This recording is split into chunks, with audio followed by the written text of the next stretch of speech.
Happy New Year and welcome to the Church Leaders Podcast. I'm your host, Jason Day, and we're kicking off 2021 a bit differently by revisiting some of our most downloaded, most streamed, most listened to episodes over the 5+ years we've been recording the Church Leaders Podcast. Join me for the month of January as we listen to 4 interviews that have been published in years past, but which continue to encourage and inspire ministry leaders today. I also have a very special announcement, one I've been waiting to share with you for many weeks now. Starting in February, the Church Leaders Podcast is going to shift gears. In years past, we've brought you incredible interviews once a week with today's top leaders in the church.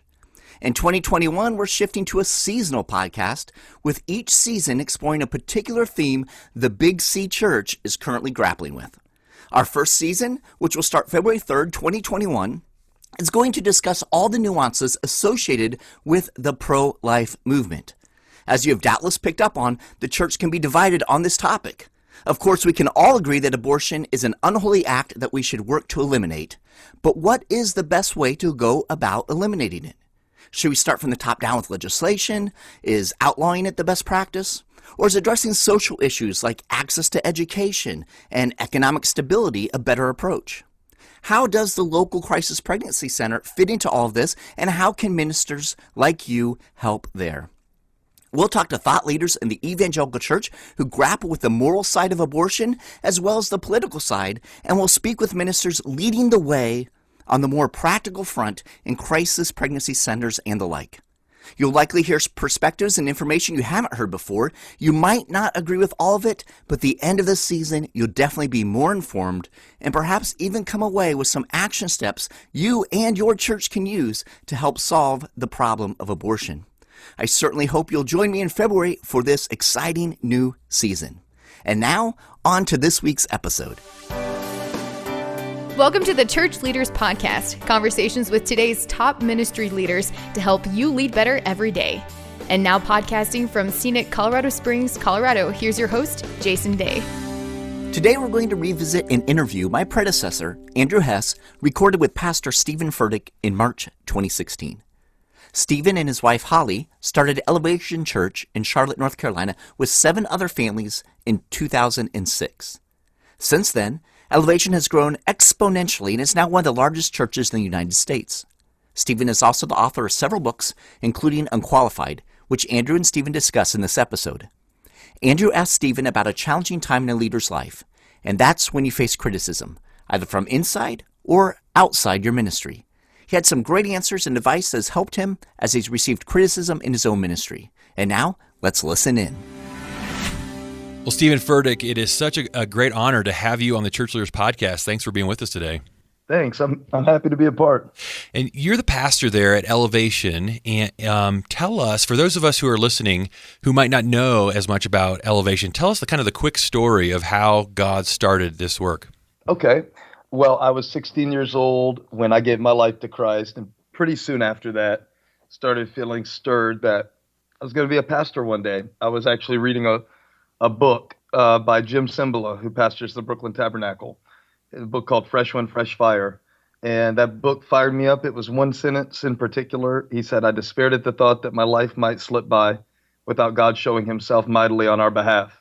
And something about that sentence, man, I'm 16 years old. I'm like, I'm going to start a church one day. I'm going to reach people.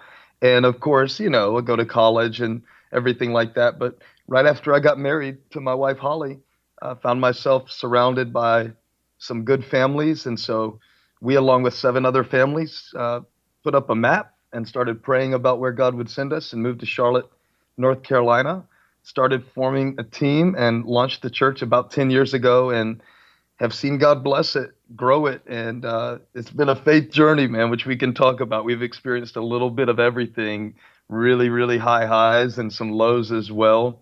But it's been 10 years now and God has been faithful. Wow. And if you could go back in time 10 years and change one thing about the way that you launched the church, what would that be? I guess I would rely on something I heard another pastor said one time. Okay, so this isn't original with me, but he's about twice my age, and he was kind of asked that same question. He said something profound. He said, "If I changed anything, it would change everything." so I wouldn't change anything. Mm. And I guess I would co-opt that statement or that sentiment as my own, because I look back on some of the things that we did in the first few years, and I think that I must have come across really obnoxious, or certain things that I overemphasized in the first couple of years that now I've seen, well, there needs to be a balance to this. But if I hadn't overemphasized them early, I may not have the culture now that enables us to be who we are. So I actually stood up in front of a group of leaders recently and did a whole session called My Favorite Mistakes, which is also a really great Sheryl Crow song Mm. that I like with a good bass line. But I did a whole talk on it.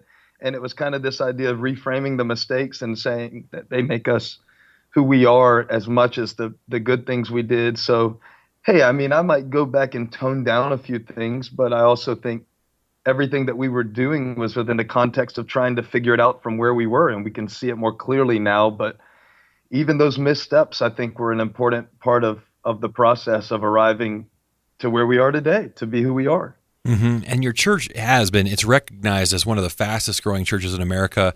So talk about how, as you look back, are there certain things that you look back and think, man, these are some of the things that we did that just kind of caused this great growth? Yeah, I think there are. I think building the team with such a strategic focus early on and pouring a lot into the original team was so valuable. Like, I look back on the time that I spent with our team when it was just, you know, not that we had nothing, but we would sit around and instill our values, and we would read through the book of Acts together and read through other books that we thought were helpful, and we'd talk about the kind of church we're going to be. And you know what? A lot of that stuff we talked about has changed because a lot of it was idealistic based on our picture of ministry. And then actual people come along and screw up all of your plans that you had for how you're going to start a church. But the formation of that team and getting that team so far, like my whole team that started with me is still with me. They were all with me at my 10-year anniversary, which I think is pretty rare that the original team would still be there, but it kind of speaks to their character and their commitment to the vision. So creating that depth, that sacrifice that started the church and making that the DNA, it was in the culture from day one. And so then the next group and the next group that came to be a part of the church, they were emulating in many ways the faith of the group that started it. So I really attribute a lot of that to taking the time to build the team from the beginning rather than me doing things. I was focused more on developing them and how we were going to think and how we needed to operate, as well as a tolerance for people not loving what we do. I think at several junctures early on, we had the opportunity to modulate, to meet the preferences of people who were coming along, and the courage to stay true to who we were. Sometimes that was a style thing. Sometimes it was a substance thing. Sometimes it was regarding our focal point, but not compromising for the short-term gain of a family that could tithe or just having a little bit of numeric growth, and keeping in mind who we were and working toward that relentlessly. I think that was really important. And I think some of that was God testing our commitment to the vision. It also enabled us to stay really focused on what mattered to us. Mm-hmm. And for the young leaders out there that are probably in that same stage of building the team, I like what you said there about how important that was. Is there a piece of advice as they're looking at different people and and thinking about who is the team that is the right team for us? Is there something you might say to that young leader? Yeah, it starts with your concept of what the team is going to look like, because I was recently preaching with a Lego box. I had a Star Wars Lego set, and I brought it up on stage and showed everybody the picture on the front of the box.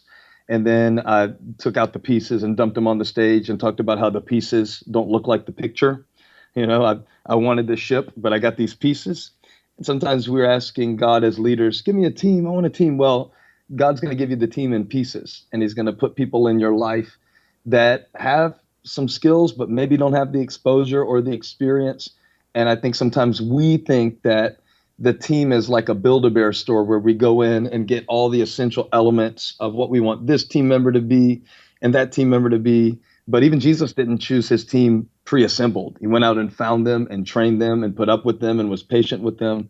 So I think having an expectation of your willingness to invest in the team that you want to build, will serve you well rather than waiting for a prefabricated super team of Avengers to drop down out of the heavenly ministerial team supply store. Mm-hmm. And I love that. That's such a neat thing to do, a way to illustrate.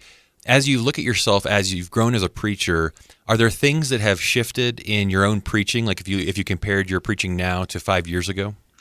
Yeah, hopefully I'm a little less defensive. I look at some of the early preaching clips, and I'm sure I'll look at the preaching that I'm doing today and see a lot of things that make me cringe too in 5 or 10 years. But I see a lot of defensiveness and proving myself and a lot of that I hope is becoming less and less. But some of the stuff that you're starting out preaching about establishes your foundation, and then hopefully you can build on it. So for instance, in the early days, it was all that I could do to just deliver the content. Now, hopefully, I'm able to explore whether it's in scripture or whether it's connecting scripture with real life at a deeper level. And so I don't know that my philosophy of preaching has changed as much as my approach has, because hopefully I've gained not only the confidence of repetitions, but here's one thing that has changed.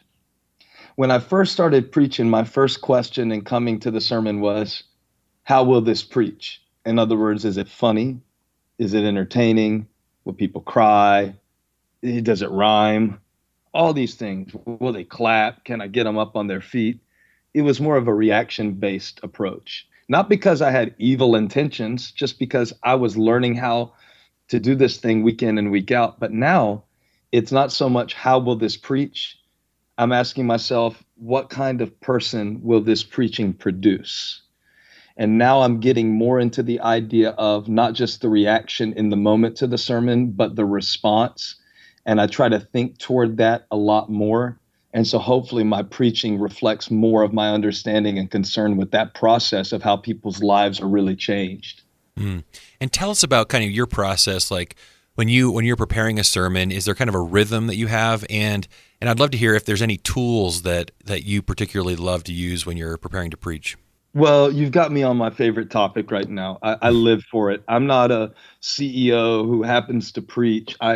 I live to be able to communicate God's truth to people. That's something that I've been passionate about, like I told you, since I was 16. So I'm always trying to grow in it. I'm not saying I'm great at it, but I am growing and I am obsessed with it. So from that standpoint, I don't look for an idea that I can explain right away. When I'm looking for a sermon, what I'm looking for is an idea that I can explore, that I can seek the heart of God, the mind of God, and look for unexpected connections. So I'm starting with a text, and I don't even know what my sermon is yet, but I know that I have new territory that I want to learn about. And so now I've figured that if I will devote myself to something that scares me, Ken Burns, the documentary maker, said, we are looking for ideas large enough to be afraid of again. I love that because I feel like that's what I'm looking for when I'm looking for a sermon to preach. Something large enough to be afraid of, something about faith or something about God or something about the connection of two concepts that don't seem to go together, or attention and culture and how all of that combines with the truth of God's word. I'm looking for something that scares me, that I don't even know the answer to, but the question is riveting. So then I'm spending time with my commentaries, man. I've got logos on my iPad. I can work on my sermon while my kid is playing baseball. That's amazing. I mean, I don't try to look at it during his game, but practice is pretty boring. So I might be over there working on a sermon in Evernote with Expositor's Bible Commentary, Word Biblical Commentary. I have the NIV application commentaries in my office. Those are my three main ones. I use some pretty basic stuff. I'll Google stuff. Sometimes I find that it doesn't have to be an expensive resource. I love to connect an idea from a magazine like Psychology Today. I may search their database if I'm preaching on isolation and find what interesting articles have been written about that from a psychological standpoint, even if it's secular. And that may illuminate one concept. But I'm really looking for something that lifts, typically coming from the text, and then an unexpected connection. I'm looking for an unexpected connection. That could come as I find the mega theme of the passage that I'm studying. I may be turned on by a word or a concept or a connection within the context of what came before the miracle that I'm preaching about. but something to create an unexpected connection. And then I want the sermon to be one thing. I don't want 3 modules of 3 points with 3 stories of when I trick-or-treated when I was 17 thrown in so I can buy time. I want the sermon to be one thing. I want to be able at the end of my sermon to reference back to something at the beginning, and it all comes together. And so for me, that process would take all week. I would be working on my concept right up until when I preach it, and I would preach it 3 different times, and it would change a lot throughout the weekend that I preach it. But my main concepts would be pretty concrete. Mm-hmm. And then after a weekend where you've preached your sermon, a lot of pastors talk to us about kind of what they experience after a sermon. It's kind of like they talk about just the whole process of getting ready for it. Is there a way that you kind of process after a sermon or reflect on how things went? Yeah, my wife encourages me. I know that there are a lot of preacher jokes about your wife being your worst critic and the car ride home and all of that. But I don't really have the emotional stability to handle that from my wife. I need her to lie to me if it wasn't good. I need her to tell me it was. So then I'm going more for critique. I'm my own worst critic. So I'm typically watching it back in pieces. I can't watch it back all at one time. But after I've preached it, some of the times that's when I will mentally rewrite the sermon. And I'll be able to think more clearly after I preach it in points than I am before, because I don't have the pressure of actually preaching it. So I found out that thinking about the sermon after I've preached it, even if I never preach it again, is a way to expand my ability and expand my perspective and my insight, because when the pressure is gone, my creativity flows a little more. So I'll even open up a note and write a title on it called "What I Wish I Would Have Said" and get it out of my system. And that helps me develop and stretch a little more. So hopefully I'm clearer next time. I think that's a good practice, just being able to process, because I think in pastoral ministry, there's such a grind of every week you've got to preach. Let's talk a little bit about, I think one of the challenges of being in the limelight and having such a great ministry like you do is that it opens up, there are probably a lot of people that give you criticism or are critical either from within the church or outside. How do you personally kind of handle some of that? Well, can I tell you a story about that? Sure. As a way of answering the question.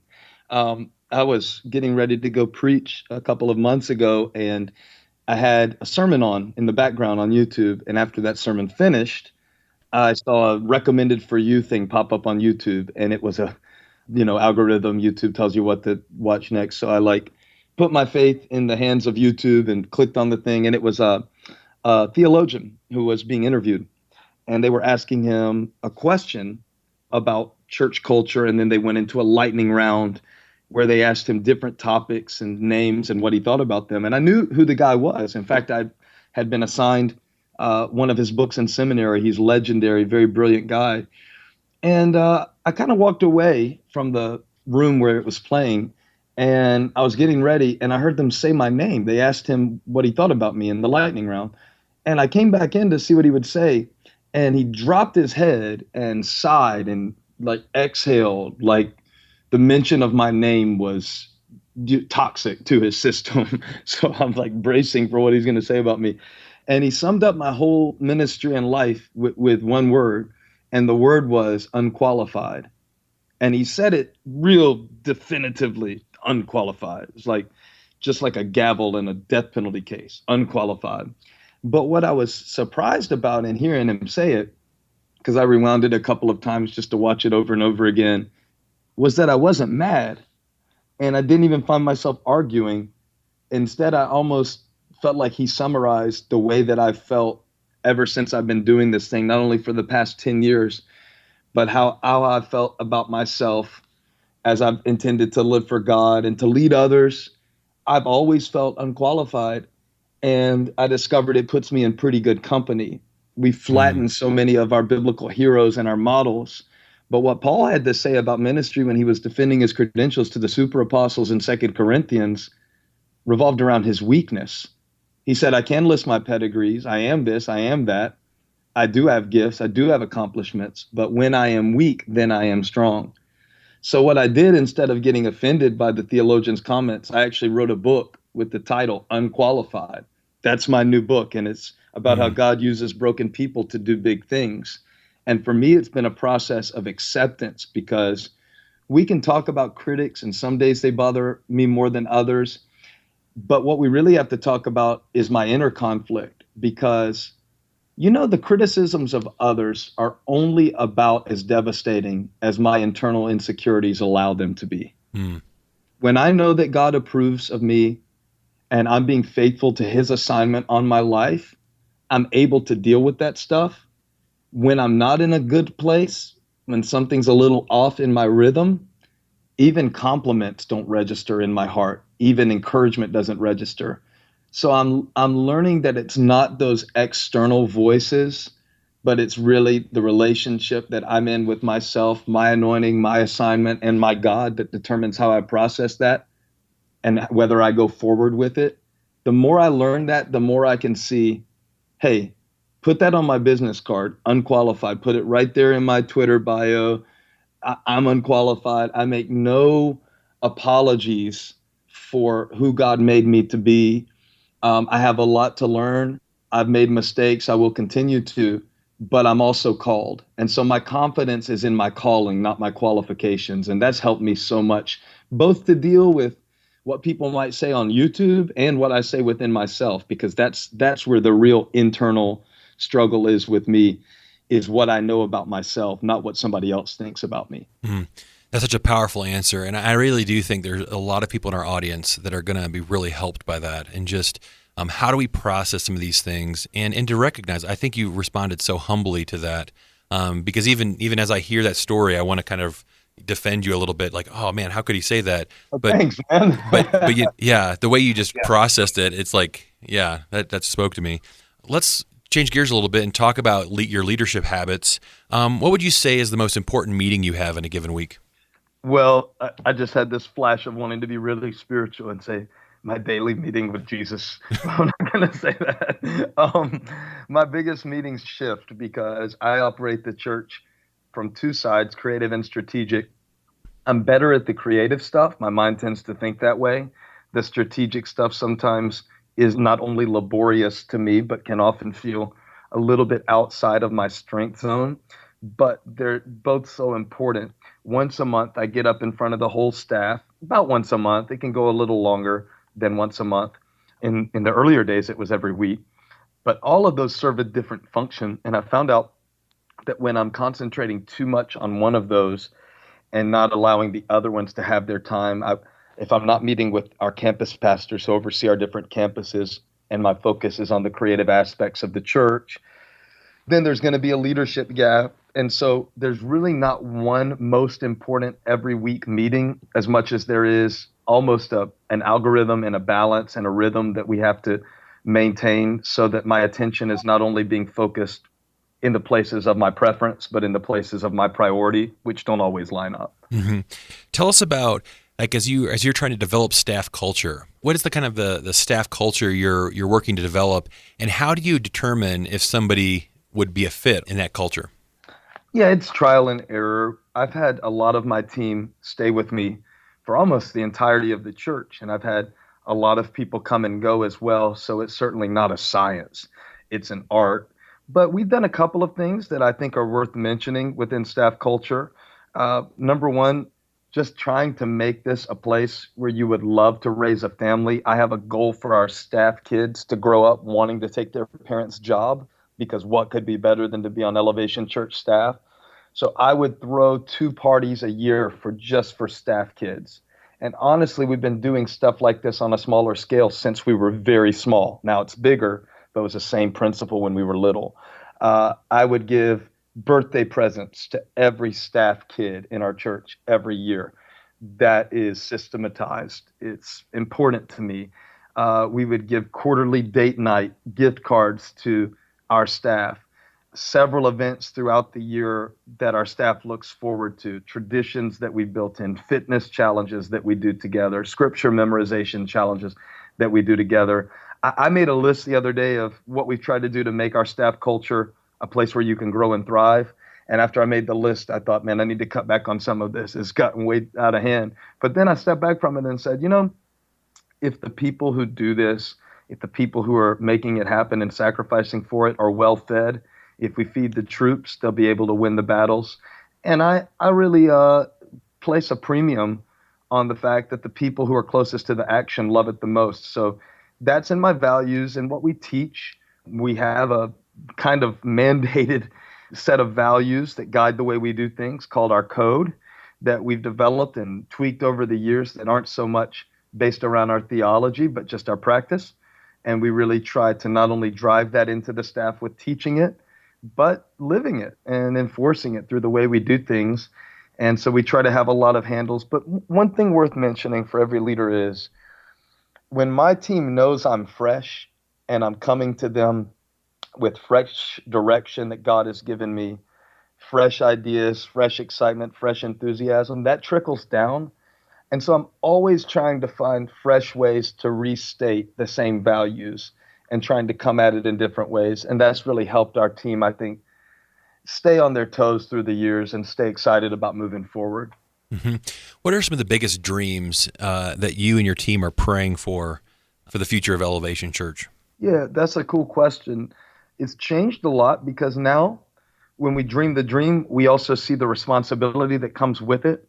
When you're beginning something, you only see the blessings, but you don't associate the battles with the blessings, and you don't realize that every blessing incurs a certain amount of sacrifice. And so when we look at it now, I think we're looking forward to outside of our town, Charlotte, North Carolina, seeing some other sites develop in other parts of our state, other parts of our country. But to do that, we're having to raise up leaders. So while we're dreaming on one hand about impact and exponential impact and all of the numeric goals and the geographical reach we want to have, our real focus isn't so much on the goals, but on the growth that's going to need to happen within our leaders to make that happen. So I'm excited about raising up more leaders from within our team who can carry out the vision, because without all of that, it's kind of a fantasy. So we're putting a lot of focus into the formation of our leaders right now so we can be prepared for the opportunities God gives. We know we can't predict them, but we want to be positioned to respond to them when they come. That's so good. Stephen, thank you so much for taking time to talk to us today. Leaders are going to be so encouraged about your responses and the way that you're leading there. So thank you so much for your ministry and for taking time to share with us. I'm glad to do it, Andrew. Thanks for having me. Thank you for joining me for this episode of the Church Leaders Podcast. If you are indeed finding value from the Church Leaders Podcast, we'd appreciate you taking just a few moments to leave us a review. Your positive reviews and ratings help other church leaders find our podcast so they can benefit as well. Also, don't forget to join me starting in February for a new season of the podcast. You don't want to miss it. Until next time, this is Jason Day, encouraging you to love well and lead well. You've been listening to the Church Leaders Podcast. For articles, videos, and free resources that will help you lead better every day, visit our website at ChurchLeaders.com. Thanks for listening.